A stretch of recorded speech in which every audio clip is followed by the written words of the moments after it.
So guys आज मैं मुन्ना ठाकुर आज बात करेंगे 10th क्लास का। जैसे कि आपको यहाँ पे दिख रहा होगा 10th क्लास का जो है सेकंड चैप्टर का नाम क्या है, अम्ल क्षारक एवं लवण। उसके बारे में पूरा पढ़ेंगे। जैसा कि यहाँ पे आपको दिख रहा है, क्या दिख रहा है यहाँ पे देखिए, लिखा है कि जो 10th क्लास का जो है ये चैप्टर है, सेकंड चैप्टर है। इसमें जो है कौन कौन सा जो है पूछने का ज़्यादा चांस है, मतलब एग्जाम के पॉइंट ऑफ व्यू से अगर बात, मैं यहाँ पे पूरा बुक नहीं पढ़ाऊंगा, जो इंपॉर्टेंट बात है मैं आपको उसको बताना है, ताकि आपको तो किताब पढ़े हुए हैं पहले से, आपको तो पता है कि मतलब किताब पढ़ लिए हम, पता है ना। नहीं पता तो किताब पढ़ना स्टार्ट कर दीजिएगा, ठीक है। तो किताब आप पहले पढ़ लिए, लेकिन आपको ये पता है कि एग्जाम में कौन कौन इंपॉर्टेंट रहता है, उसके बारे में अगर उतना कर लेते तो आपको तो एग्जाम में फिर दिक्कत होगा नहीं। तो आज उसी के लिए जो है ये वीडियो मैं बना रहा हूँ, ठीक है। और जैसा कि आपको पता है कि अभी नवरात्र चल रहा है, तो नवरात्र चल रहा है तो उसका नवरात्र का तो आपको ढेर सारी शुभकामनाएं है ये है, कहने का मतलब है ही, और साथ में जो है आपको पूरा पढ़ना है, ठीक है। आपको स्टार्ट करते हैं। जैसा कि यहाँ पे देखिए पूरा जानिए, पूरा इसमें बताया जाएगा इस वीडियो में, आपको टेंशन बिल्कुल नहीं लेना है। बस आप वीडियो को जो है शुरू से लेकर अंत तक देखिएगा, चाहे आधा घंटा का टाइम लगे या आधा घंटा से बेसी भी लगे, तो आपको टेंशन नहीं लेना। बस धैर्य बना करके जो है इस वीडियो को जो है शुरू से लेकर अंत तक देखना, ठीक है। तो स्टार्ट करते हैं, ठीक है। चलिए PDF के ऊपर जाते हैं। तो चलिए फाइनली जो है मैं यहाँ पेज पर जो है आ गया हूँ।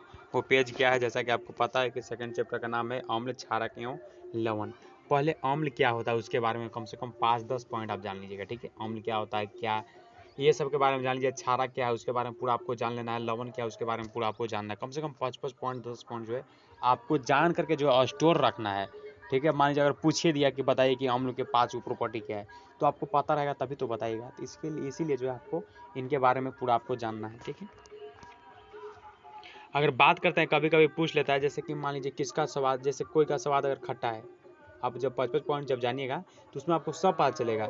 लेकिन अगर आपको मान लीजिए किसी का स्वाद क्या है, खट्टा है, तो खट्टा है तो वो क्या है, अम्ल है या क्षारक है, कौन है, क्या है। तो अगर जो भी चीज़ अगर आपको खट्टा लगे तो आपको डायरेक्ट टिक करना है कि वो एसिड है। एसिड कहने का मतलब अम्ल है, ठीक है। अगर जो कड़वाहट टाइप से लगे वो क्या हो गया, बेस, ठीक है। जैसे यहाँ पे देखिए नींबू, ये सब हो गया, नींबू का पानी, ये सब क्या हो गया आपका एसिड में आएगा, ठीक है। अगर वही जैसे यहाँ पे देखिए कि अम्लों का स्वाद क्या होता है, खट्टा होता है। और एक पॉइंट ये भी है कि जैसे क्या होता है कि जो नीले लिटमस पत्र है उसको जो है लाल कर देता है। जो एसिड जो है वो क्या करता है, जो नीला लिटमस पत्र जो है ना, मतलब जो ब्लू है, उसको रेड में कर देता है। एसिड क्या करता है, ब्लू टू रेड। किसका जो है काम होता है करना, लिटमस पेपर को चेंज करना ब्लू से रेड में। तो आपको इतना याद रखना है कि ये काम होता है एसिड का। अगर अपोजिट कर दिया कि रेड से अगर ब्लू कर रहा है तो ये किसका काम होता है, तो ये आपको बताना है कि ये आपका जो है बेस का काम होता है, ठीक है। इसको याद रखिएगा, बहुत इंपॉर्टेंट क्वेश्चन एग्जाम में कभी कभी 1 नंबर से अगर पूछे ना तो यहाँ से भी पूछ सकता है। इसीलिए मतलब ऐसा आपको पढ़ के चलना है ना कि आपसे अगर एग्जाम में पूछे तो एक भी क्वेश्चन छूटे नहीं, बस ये ध्यान में रखना है, ठीक है। तो इसको मतलब जो है आपको मतलब माइंड में सेटअप करके रखना है, ताकि अगर पूछे तो आपको किसी प्रकार का दिक्कत ना हो, ठीक है। समझ पाए, अगर पूछ दे कि बताइए कि मतलब जैसे ब्लू से रेड हो रहा है लिटमस पेपर, इसका मतलब क्या है, वहाँ एसिडिक नेचर है। अगर रेड से अगर ब्लू हो रहा है तो क्या बेसिक नेचर है। इसको याद रखिएगा, ठीक है। अगर और बात किया जाए तो ये सब जो आपको जो है ना, ये वाला, ये जो आपको ये सब जो दिखता है ना, ये सब इसको जो है आपको पढ़ करके जाना है। एग्जाम के पॉइंट ऑफ व्यू से बहुत इंपॉर्टेंट क्वेश्चन आता है, ठीक है। चलिए अब बात करते हैं प्रश्न। तो अगर ऐसा अगर ये सब जो प्रश्न दिखता है ना, इस सब प्रश्न को भी जो है आपको कंप्लीट करके जाना है, ठीक है। और यहाँ पे कह रहा है कि अम्ल एवं क्षारक का जो रासायनिक गुण धर्म क्या होता है उसके बारे में समझाइए। ये सब जो है मतलब कम से कम 2-2-3-3 जो है इसका जो रासायनिक जो आपका जो कह सकते हैं जो इक्वेशन बना करके मतलब जो निकाला जाता है प्रोडक्ट रिएक्टेंट को ऐड करके, उसको जो है ये सब आपको कम से कम 2-2-3-3 जो है आपको याद होना ही चाहिए, ठीक है। जैसे मैं अभी बात करूंगा, जैसे यहाँ पे देखिए जैसे कुछ फार्मूला है, तो ये सब फार्मूला भी आपको याद हो जाएगा। कम से कम 2-3 बार लिखिएगा तो आपको याद हो जाएगा, बस टेंशन आप मत लीजिएगा। बस 1-2 बार कम से कम लिखिए। जैसे क्या है, नाइट्रिक अम्ल है, तो नाइट्रिक अम्ल क्या है, HNO3, ठीक है।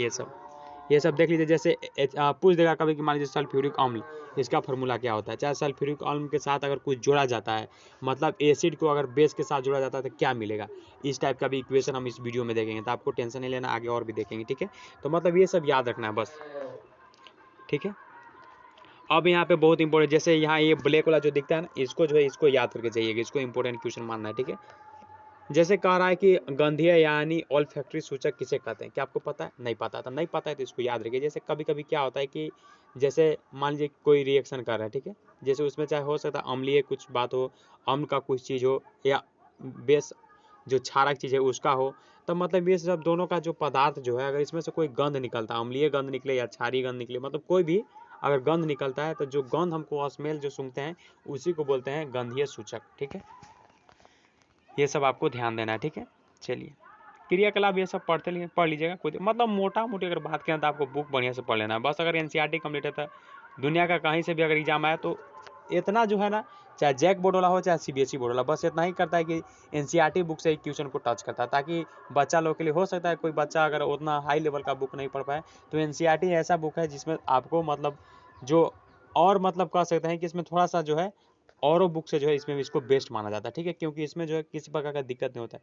इसमें किसी प्रकार का एरर नहीं होता है, क्योंकि इसमें बहुत सारे लोगों को जो है मिलकर बना। लेकिन अगर कोई पार्टिकुलर अगर बुक अगर खरीदते हैं तो उसमें हो सकता है कोई एक ही राइटर का हो, तो उनसे जो है मिस्टेक हो जाता है कभी कभी। ठीक है, तो इसीलिए मतलब ज़्यादा अगर इंपॉर्टेंट माना जाए तो आपको एनसीईआरटी को ज़्यादा वैल्यू दिया जाता है। ठीक है, अगर बात किया जाए तो अम्ल एवं क्षारक धातु के साथ जो है कैसे अभिक्रिया, अम्ल कहने का मतलब एसिड और क्षारक कहने का मतलब बेस, ये जो अगर धातु के साथ अभिक्रिया करती है तो क्या होगा। जैसे एसिड है, ठीक है, एसिड अगर कोई मेटल के साथ रिएक्शन करता है तो क्या होगा, उसके बारे में भी आपको कम से कम इसको दो एग्जाम्पल आपको याद कर जाना। जैसे यहाँ पे देखिए कह रहा है कि दानेदार जिंक जो है इसके टुकड़े के साथ जो है तनु सल्फ्यूरिक अभिक्रिया एवं जलवन के द्वारा जो हाइड्रोजन गैस की जांच कर रहा है। यहाँ पे ये सब जो है ना आपको इसको भी देख करके जाना है। ठीक है, जैसे यहाँ पे कभी कभी ऐसा दे देता है जैसे ये बना दिया और यहाँ पे ए करके दे दिया, क्या है आपको पता ही नहीं है, तो उसको भी देख लीजिएगा। ठीक है, चलिए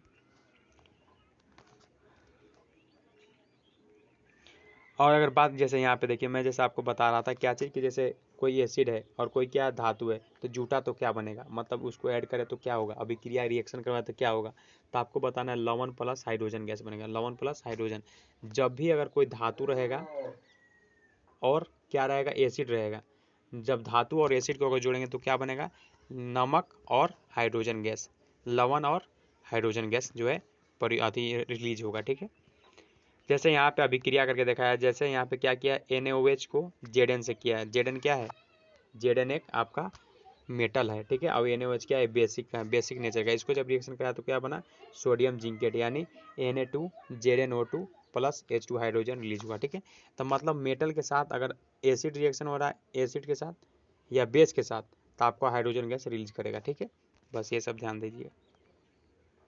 बात करते हैं इससे पहले कि यहाँ पे देखिए कह रहा है कि जैसे धातु कार्बोनेट तथा धातु हाइड्रोजन कार्बोनेट अम्ल के साथ अगर रिएक्शन करता है तो अभिक्रिया, मतलब ये जो आपको ब्लैक वाला जो बताया ना, इसका कम से कम जो बताया कि इसके साथ अगर रिएक्शन कर रहा है तो क्या बनाएगा, तो कम से कम इसका जो है दो को आपको तीन को जो है दो एग्जाम्पल भी अगर याद रखते हैं तो बेस्ट है। ठीक है, जैसे इसका मैं यहाँ पे एग्जाम्पल दिखा रहा हूँ, रुकिए थोड़ा सा। जैसे क्या करा, धातु कार्बोनेट है मतलब मेटल कार्बोनेट है और एक का है धातु कार्बोनेट, अगुवाओ है धातु हाइड्रोजन कार्बोनेट, अगर दोनों अगर एसिड के साथ रिएक्शन कराते हैं तो क्या होगा। यहाँ पे देखिए जैसे क्या कर रहा है कि Na2CO3 यानी सोडियम कार्बोनेट प्लस HCl के साथ, फिर क्या है NaHCO3, इसको भी HCl के साथ रिएक्शन कराया तो क्या क्या आपको मिला, यहाँ पे देखना है। जैसे सोडियम कार्बोनेट का अगर रिएक्शन कराया तो क्या मिला, HCl के साथ रिएक्शन कराया तो बताइएगा मिला 2NaCl H2O plus CO2 carbon dioxide. फिर इसमें क्या मिला, इसमें भी NaCl मिला, H2O मिला प्लस कार्बन डाइऑक्साइड मिला। यानी कहने का मतलब क्या है कि अगर कोई भी अगर धातु कार्बोनेट है और धातु हाइड्रोजन कार्बोनेट है, अगर उसको एसिड के साथ अगर रिएक्शन कराते हैं तो क्या मिलता है, इसके बारे में जो है आपको दो एग्जाम्पल याद रखना है। ठीक है, बाकी कोई दिक्कत नहीं होगा। ठीक है, जैसे यहाँ पे बात करते हैं कि कार्बन डाइऑक्साइड गैस को जो है चूने के पानी से प्रभावित करने पर जो है क्या होता है, तो जैसे CO2 है, जो चूना का पानी है उसको क्या किया गया कि CO2 के साथ जो है रिएक्शन कराया गया, मतलब इसको जोड़ा गया तो क्या मिला, तो बताइएगा श्वेत अक्षेप मिला। ठीक है, ये फिर अगर बात करते हैं कि जैसे आपको क्या है कि अत्यधिक मात्रा में अगर ज़्यादा मात्रा में अगर बात किया जाए तो कार्बन डाइऑक्साइड जो है उससे प्रभावित करने पर जो है अभिक्रिया क्या होती है, ये सब आपको जो है याद करके जाना है। ठीक है, मतलब अगर मोटा मोटी अगर बात किया जाए तो जो आपको बुल्लू वाला जो रहता है ना, बुल्लू वाला, जैसे बुल्लू वाला कहने का मतलब ये सब, रुकिए, जैसे बुल्लू वाला ये सब को जो आपको ध्यान में देकर चलना है। और इससे जो अगर कॉपी में एक जो है बेस्ट कॉपी में जो पेज में क्या कीजिएगा, इसको लिख लीजिएगा, ताकि आप जब भी देखें तो आपको तुरंत याद हो। जैसे धातु कार्बोनेट प्लस धातु हाइड्रोजन कार्बोनेट, अगर धातु कार्बोनेट रहे चाहे धातु अगर हाइड्रोजन कार्बोनेट, अगर दोनों को अगर अम्ल के साथ करते हैं तो हमेशा आपको मिलेगा क्या चीज़, लवण मिलेगा और कार्बन डाइऑक्साइड और प्लस में जल मिलेगा। समझ में आया, नहीं समझ में आया। अगर धातु कार्बोनेट रहेगा या धातु हाइड्रोजन कार्बोनेट रहेगा प्लस अम्ल रहेगा, अगर तीनों को अगर जोड़ते हैं तो आपको हमेशा चांस है कि लवण और कार्बन डाइऑक्साइड और जल मिलेगा ही मिलेगा। समझे कि नहीं? धातु, अगर धातु कार्बोनेट या धातु हाइड्रोजन कार्बोनेट रहेगा, अगर इसको एसिड के साथ जोड़ा जाता है, अम्ल के साथ जोड़ा जाता है, तो आपको बहुत चांस क्या है, बहुत चांस है ही कि आपको लवण मिलेगा, मतलब साल्ट मिलेगा, फिर कार्बन डाइऑक्साइड मिलेगा और जल मिलेगा। इसको याद रखिएगा, ठीक है। हो सकता है कि धातु कार्बोनेट की जगह आप दूसरा कुछ एग्जाम्पल ले लीजिए, ठीक है। कार्बोनेट का फॉर्मूला आपको पता चल गया होगा, क्या होता है कार्बोनेट, Ca, जैसे कैल्शियम कार्बोनेट तो CaCO3, ठीक है। तो बस ऐसा ही आपको एग्जाम्पल लेकर के चलना है और बाकी फिर हो जाएगा, ठीक है।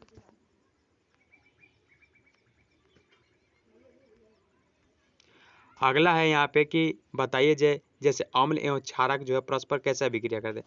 मान लीजिए कोई एसिड है, अगर कोई बेस है, कोई क्या है, कोई बेस है, अगर दोनों को अगर रिएक्शन कराते हैं तो क्या मिलेगा, तो दोनों को अगर आप रिएक्शन कराएगा तो आपको जो है साल्ट मिलेगा, प्लस में H2O जो है रिलीज होगा, ठीक है।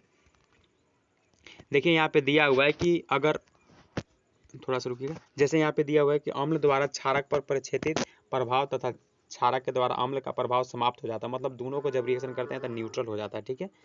इस अभिक्रिया को जो है इस प्रकार लिखा है, जैसे NOH लिया है, मतलब ये बेस लिया, जैसा कि आपको मैं बता रहा हूँ कि OH जो रहता है अधिकतर बेस का कैटेगरी में रहता है, ठीक है। ये क्या कैटेगरी में रहता है, ये बेस के कैटेगरी। जो Cl जो रहता है आपका अधिकतर जो है आपका ये एसिड का कैटेगरी में रहता है, ठीक है। उसके बारे में भी अभी बात करेंगे कि जैसे ये एसिड का जो है वैल्यू कितना होता है, बेस का वैल्यू क्या होता है, उस सब के बारे में, ठीक है। तो जैसे NaOH प्लस लिया, फिर आपका HCl लिया, ये दोनों को जब ऐड करें तो क्या मिला, NaCl प्लस H2O मिला, ठीक है। बात करते हैं, एक बहुत इंपॉर्टेंट क्वेश्चन यहाँ से बनता है कि उदासीकरण क्या है, उदासीकरण अभिक्रिया क्या है, उसके बारे में बताइए। तो जब भी अगर हम अम्ल है, मतलब जो एसिड है और जो बेस है, अगर दोनों को अगर रिएक्शन कराते हैं तो हमको जो है हमेशा चांसेस है कि लवण और जल जो है प्राप्ति होता है। उसी को तो हम लोग बोलते हैं उदासीकरण। उदासीकरण किसे कहते हैं आपको पता चल गया। तो बताइएगा कि जब भी हम लोग एसिड और बेस को अगर ऐड करते हैं तो हमको उदासीकरण मिलता है। उदासीकरण के साथ क्या होता है, उदासीकरण उस अभिक्रिया को कहते हैं, वो रिएक्शन को कहते हैं, लेकिन हमको मिलता क्या है, तो मिलता है लवण प्लस जल, लवण प्लस जल यानी साल्ट प्लस वाटर मिलता है, ठीक है। जब एसिड और बेस को ऐड करते हैं, एसिड और बेस कहने का मतलब एसिड मतलब अम्ल और बेस मतलब क्षारक, ठीक है।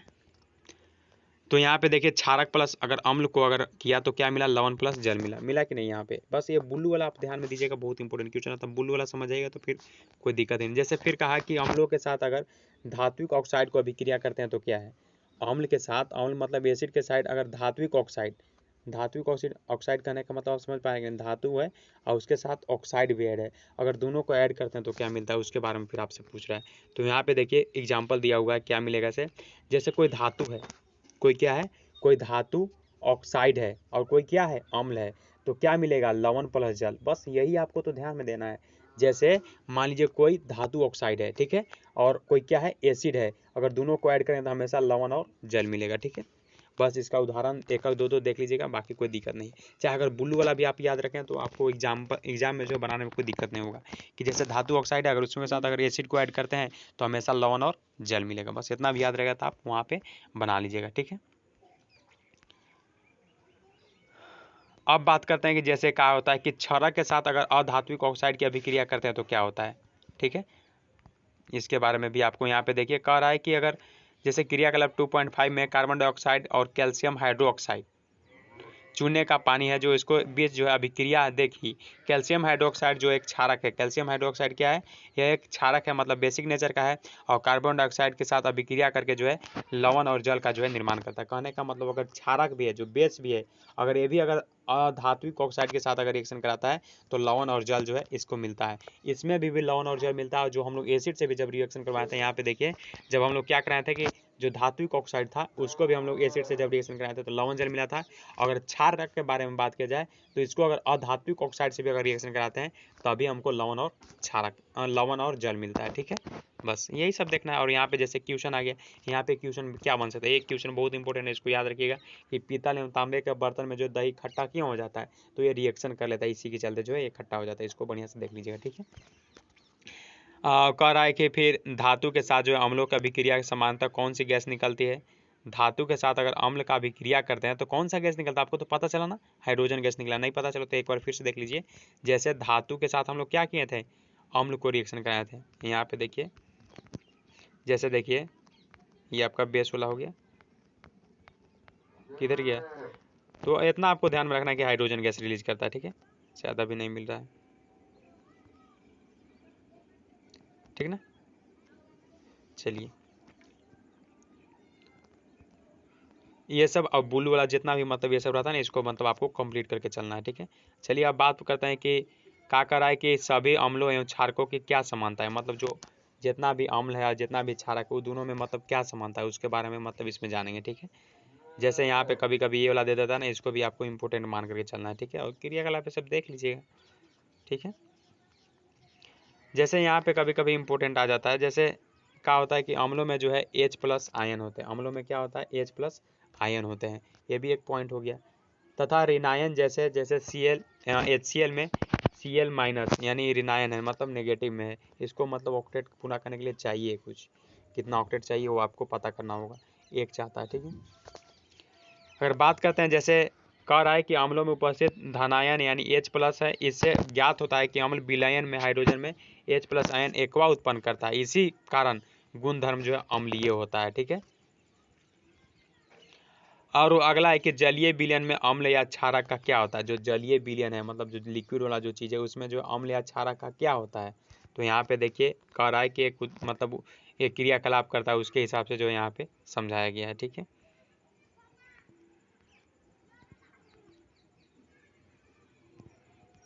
अगला यहाँ पे कह रहा है जैसे क्या है कि यहाँ पे देखिए कह रहा है कि इस प्रयोग से जो स्पष्ट होता है कि HCl में अगर हाइड्रोजन आयन जो है उत्पन्न होते हैं तो जल की उपस्थिति में HCl यानी अणुओं को H+ आयन पृथक नहीं हो सकता। देखिए जैसे HCl लिया प्लस में H2O को ऐड किया, जो हाइड्रोक्लोरिक एसिड था उसको प्लस H2O को ऐड किया तो क्या मिला H3O+ Cl नेगेटिव यानी Cl- मिला, ठीक है। ये मिला जब हाइड्रोजन को H2O को जो है मतलब वाटर को जब HCl से रिएक्शन कराया गया तो आपको क्या मिला H3O+ Cl- मिला।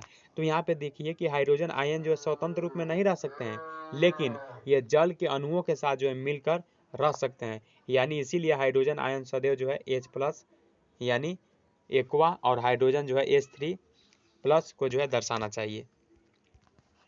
जैसे यहाँ पे एक H+ है और प्लस H2 है, तो क्या हुआ H एक था और यहाँ पे एक 2 है, तो कितना हो गया 2 और H 3 हो गया, प्लस O ऊपर में उसका प्लस का साइन हो गया क्योंकि ये पॉजिटिव वे में, ठीक है। तो यहाँ पे देखिए ये वाला बहुत इंपॉर्टेंट क्वेश्चन आता है, जैसे H3O+ और प्लस H+ यानी एक्वा आयन प्रदान करता। आइए देखें कि किसी क्षारक को जो जल में घुलने पर क्या प्राप्त होता है। तो यहाँ पे देखिए जैसे क्या किया है कि जैसे NaOH है, NaOH क्या है एक बेस है, ठीक है, सोडियम हाइड्रोक्साइड। अगर इसको जो है अगर H2O में अगर करते हैं तो क्या हमको प्राप्त होता है Na+ और OH-, ठीक है। और KOH को अगर पोटासियम हाइड्रोक्साइड को अगर करते हैं H2O मतलब वाटर के प्रेजेंट में तो क्या आपको मिलता है तो K+ और OH-। आपको इतना दिमाग में रखना है जो OH है ये आपका बेसिक नेचर का हो जाता है। और आपका अगर बात किया जाए अगला क्या है, अगला कह रहा है कि Mg+OH2 को अगर H2O के प्रेजेंट में अगर रिएक्शन कराया जाता है तो क्या मिलेगा Mg2+ प्लस 2OH एक्वा। ये सब आपको जो है ध्यान में रखना है, ठीक है। क्षारक में जो है हाइड्रोक्साइड जो है आपका OH जो है नेगेटिव आयन को जो है उत्पन्न करता है, ठीक है। और घुलनशील क्षारक जल में घुलने जो घुलनशील क्षारक है उसी को क्षार कहते हैं, जो जल में घुलने लायक है उसी को हम लोग क्षार बोलते हैं इसमें, ठीक है। और ये जो आपको यहाँ पे जो इम्पोर्टेंट पॉइंट है जैसे कि आप जानते हैं ये वाला जो आपको एग्जाम के पॉइंट ऑफ व्यू से इम्पोर्टेंट यहाँ पे मानते हैं इसको, ठीक है, इसको याद रखिए। जैसे कह रहा है कि सभी क्षारक जल में घुलनशील नहीं होता है और जल में घुलनशील क्षारक को ही जो है क्षार कहते हैं। इनका स्पर्श साबुन की तरह स्वाद कड़वा होता है तथा प्रकृति संक्षारण होती है और इन्हें जो है कभी छूना या चखना नहीं चाहिए क्योंकि यह हानिकारक भी हो सकता है। ये सब आपके जानकारी के लिए है, इसको भी जो है आपको ध्यान में देना, ठीक है।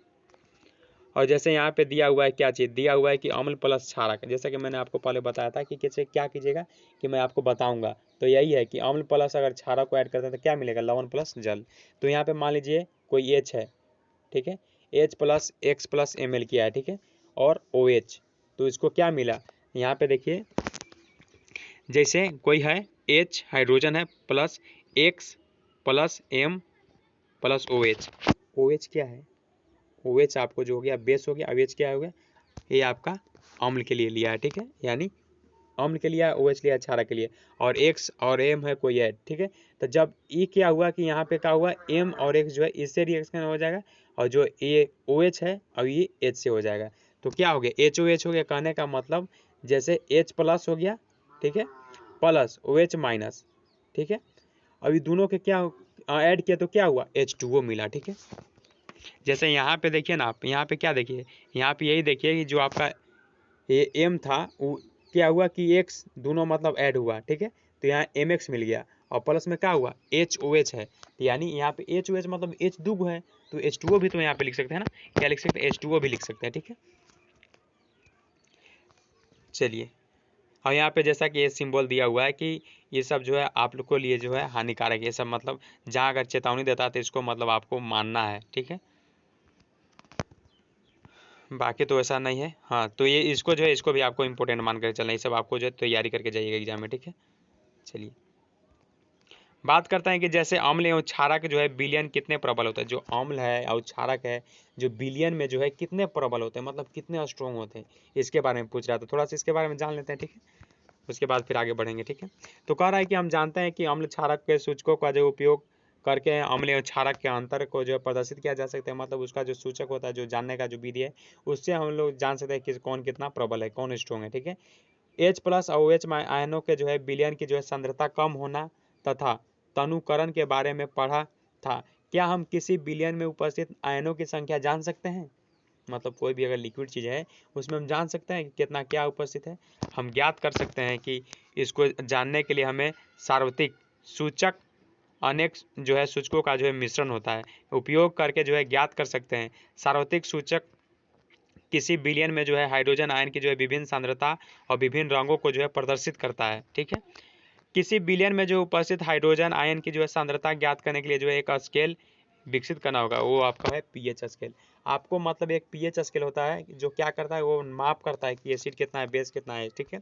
तो इसके बारे में भी जानेंगे। जैसे कह रहा है पीएच, पी जो है आपका पुम्पास, यानी इंग्लिश में बोलते हैं पोंटाज, जो एक जर्मन शब्द है, इसका अर्थ क्या होता है, शक्ति। पीएच का अर्थ क्या होता है, शक्ति, जिसका ये आपका जर्मन शब्द पोंटाज से लिया गया, जिसका अर्थ क्या होता है, शक्ति। पीएच स्केल जो है सामान्यतः जो है आपका 0 से जो है आपका मतलब 0 से जो है ये 14 तक का होता है, ठीक है। अगर बात किया जाए तो यहाँ से क्वेश्चन आपको इंपॉर्टेंट क्या पूछ सकता है, तो पूछ सकता है कि एसिड का जो है वैल्यू कितना से कितना तक होना चाहिए, इस टाइप से। चाहे पूछ सकता है कि जो उदासीन होता है यानी जो न्यूट्रल होता है उसका मान कितना होता है, तो उसका मान अगर पूछे तो बताइएगा 7, ठीक है। अगर यहाँ पे देखिए फिगर में बता रहा है कि अगर 7 से अगर नीचे जा रहा है, मतलब 7, 6, 5, 4, 3, 0 तक आ रहा है तो अम्लीय नेचर का होगा। अम्लीय कहने का मतलब एसिडिक नेचर का होगा। अगर 7 से अगर ऊपर बढ़ रहा तो क्षारीय यानी बेसिक नेचर का होगा। बेसिक नेचर कहने का मतलब OH माइनस वाला आ जाएगा, और अगर एसिडिक नेचर का होगा तो H प्लस का होगा आयन का, ठीक है। बस ये जान जाइएगा, बहुत इंपॉर्टेंट क्वेश्चन यहाँ से पूछ सकता है कि पीएच वैल्यू 7 है ऑप्शन, तो आप टिक कीजिएगा ना। आपको दे दिए एसिड, बेस, न्यूट्रल यानी उदासीन, तो आप किसको टिक कीजिएगा, उदासीन को आप टिक कीजिएगा, ठीक है। चलिए, और यहाँ पे देखिए ये मतलब बताया हुआ है, ये स्केल के मतलब पीएच से जो है माप करके मतलब बताया कि ये जो है ऐसा ऐसा, जैसे नींबू का रस है तो आपका 1 और 2 के बीच में ही आएगा, ठीक है। और शुद्ध जल है उसका जो वैल्यू है, यानी शुद्ध जल का वैल्यू कितना होता है, पीएच 7 होता है। अगर वही अगर रक्त के पूछे तो 7.4 हो जाएगा, ठीक है। अगर मिल्क ऑफ मैग्नीशिया का पूछे तो बताइएगा 10। अगर वही पूछे कि सोडियम हाइड्रोक्साइड विलयन का कितना होता है तो 14 होता है, ठीक है। अगर नींबू का रस का तो वही नहीं बताया कि 2.2 होगा इसका, ठीक है, लगभग, ठीक है। तो ये सब जो है आपको ध्यान देना है, ठीक है। अब बात करते हैं जैसे अम्ल एवं क्षारक की शक्ति विलयन में जो है क्रमशः H प्लस और OH माइनस की आयन की संख्या पर जो निर्भर करती है। यदि हम समान सांद्रता और हाइड्रोक्लोरिक अम्ल तथा एसिटिक अम्ल जो है मोलर विलयन को जो विभिन्न मात हाइड्रोजन आयन जो है उत्पन्न करेंगे, H प्लस आयन उत्पन्न करने के लिए प्रबल अम्ल कहलाता है। बस जो H प्लस आयन को जो मतलब रिलीज कर रहा है वो क्या है, प्रबल आयन है। और वही अगर H प्लस आयन को जो है अगर उत्पन्न नहीं करा तो वो क्या है, दुर्बल अम्ल है, ठीक है। अगर वही देखिए, प्रबल कहने का मतलब H प्लस आयन अगर बढ़िया से अगर रिलीज कर रहा है, ठीक है, ज़्यादा में अच्छा से, ठीक है, तो हो गया प्रबल। अगर वही अगर कम में कर रहा है तो क्या हो गया, दुर्बल हो गया, ठीक है। चलिए, तो ये सब देख लीजिएगा कि दैनिक में जो पीएच का क्या महत्व होता है, यहाँ से भी क्वेश्चन बनता है, ठीक है। तो इसको भी आपको ध्यान देना है, ठीक है। अम्लीय वर्षा क्या होता है उसके बारे में आपको जानना है। दूसरों ग्रहों में जो अम्ल का पदार्थ क्या है इसके बारे में आप पढ़ लीजिएगा, ठीक है। यहाँ पे अब देखिए कि आपके बगीचे में जो मिट्टी का पीएच क्या है इसके बारे में आपको जांच करते रहना है, आपको मतलब देख लीजिएगा क्या है, ठीक है। और देखिए हमारा जो शरीर है, हमारा जो पाचन तंत्र है उसमें जो है जो हाइड्रोक्लोरिक एसिड है उसमें जो है कितना पीएच होता है इसके बारे में भी आपको जान लेना है, ठीक है। कभी कभी पूछ लेता है कि बताइए जो हमारा मुंह है, हमारा मुंह का जो पीएच मान कितना होता है, तो आपको बताना क्या, आपको बताना 5.5 होता है, ठीक है। कम होने पर जो है संसारित हो जाता है। मुंह में जो है उपस्थित बैक्टीरिया भोजन पश्चात, ये सब आप पढ़ लिए होंगे, ठीक है। अगर पूरा पढ़ाएंगे तो आपको भी बोरिंग लगेगा कि हम क्वेश्चन आंसर यहाँ पे पढ़ने आए कि ये आपको मतलब पूरा बुक ही पढ़ा दे रहे हैं। तो ये सब देख लीजिएगा, ठीक है। बात करते हैं जैसे पशु में पौधों में उत्पन्न रसायनों का आत्मरक्षा क्या है, ये सब बारे में पढ़ लीजिएगा, ठीक है। प्राकृतिक आपका जो है विकल्प देती है, उदासीनीकरण का विकल्प, ये सब जो है ना आपको ये वाला पेज इसको पढ़ कर जाना है, ठीक है। चलिए अब बात करते हैं जैसे यहाँ पे दिया हुआ है कि जैसे प्राकृतिक स्रोत, जैसे सिरका हो गया, संतरा हो गया, इमली, टमाटर। तो जैसे आपका सिरका में जो है कौन सा अम्ल है, कभी कभी ये वाला जो है ना बहुत इंपॉर्टेंट क्वेश्चन पूछता है। कभी कभी पूछ देगा कि इमली में जो कौन सा अम्ल पाया जाता है, तो बताएगा टार्टिक अम्ल। ये बहुत इंपॉर्टेंट क्वेश्चन है, ऐसा नहीं कि 10th लेवल का है, ऐसा अभी जो ग्रेजुएशन है, चाहे हो सकता है जो कंपटीशन लेवल का तैयारी कर रहा है ना, तो उनके लिए भी एक क्वेश्चन इंपॉर्टेंट है, बहुत इंपॉर्टेंट क्वेश्चन, इसको याद रखिएगा, ठीक है। और जैसा कि आपको मैं बार बार कर रहा हूँ, जो ब्लू वाला है इसको पढ़ करके आपको जाना, ठीक है। थोड़ा सा आपको साउंड सुनाई दे रहा है क्योंकि अभी दशहरा का मौसम चल रहा है, इसी चलते, ठीक है। लवण के संबंध में अत्यधिक जानकारी आपको जो हासिल करना है, पढ़ना है लवण के बारे में, मतलब साल्ट के बारे में, ठीक है। और लवण ये सब पीएच वीएच की जो है इसके बारे में देख लीजिएगा, बाकी कोई दिक्कत नहीं होगा। साधारण नमक से जो है क्या रसायन है, सब आपका कहानी वहानी जो बताया गया है इसको आप लोग पूरा देख लीजिएगा, ठीक है।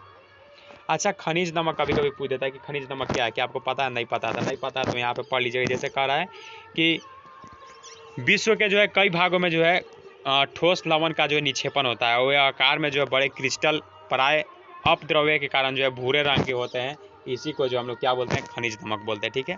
देख लीजिएगा, ठीक है। और साधारण नमक यानी रसायनों का जो है कच्चा पदार्थ क्या है, ये सब पूरा आपको पढ़ करके जाना, ठीक है।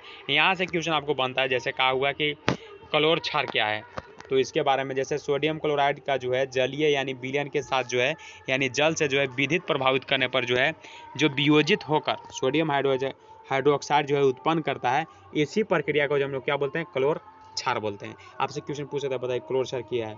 ऐसे पूछा नहीं, लेकिन डीप में अगर पूछे तो पूछ सकता है कि नहीं, तो इसीलिए आपको मतलब मोटा मोटी अगर कहा जाए तो आपको किसी प्रकार की क्वेश्चन छोड़ना नहीं है। तो क्लोर क्षार मतलब ब्लैक वाला जो भी रहता है उसको इंपॉर्टेंट मानकर चलना है, और ये जो ब्लू वाला है इसको जो है इसको भी इंपॉर्टेंट मानकर चलना है, ठीक है। बस एक बार कॉपी में आप लिख लीजिएगा, बाकी हो जाएगा, आपको किसी प्रकार की दिक्कत नहीं होगा, ठीक है। और ये जो है ये वाला इसको देख लीजिएगा, ठीक है, इसको देख लीजिएगा। तो मेरे हिसाब से लगता है कि हाँ, विरंजक चून, ये बहुत इंपॉर्टेंट क्वेश्चन है, इसको जो है आपको पूरा समझ करके जाना है, विरंजक चून क्या होता है, ठीक है। विरंजक चून का उपयोग क्या है ये भी इंपॉर्टेंट है, ये वह एग्जाम में पूछता है कभी कभी, तो इसका जो ये वाला जो इक्वेशन है इसको मतलब आपको पूरा करके जाना है। जैसे CaOH2 + Cl2, इसको अगर इससे क्या प्रोडक्ट मिला तो CaOCl2 + H2O, इसको, ठीक है। और ये जो इसका जो मैंने आपको जो उपयोग बताया, उपयोग पूरा पढ़ लीजिएगा। बेकिंग सोडा वाला बहुत इंपॉर्टेंट है, इसका जितना भी इक्वेशन है सब जो है ये सबको आपको देख करके जाना है, ठीक है। और इसका अगर बेकिंग सोडा का उपयोग है तो इसको भी पूरा पढ़ लीजिएगा, बहुत इंपॉर्टेंट क्वेश्चन रहता है, ठीक है।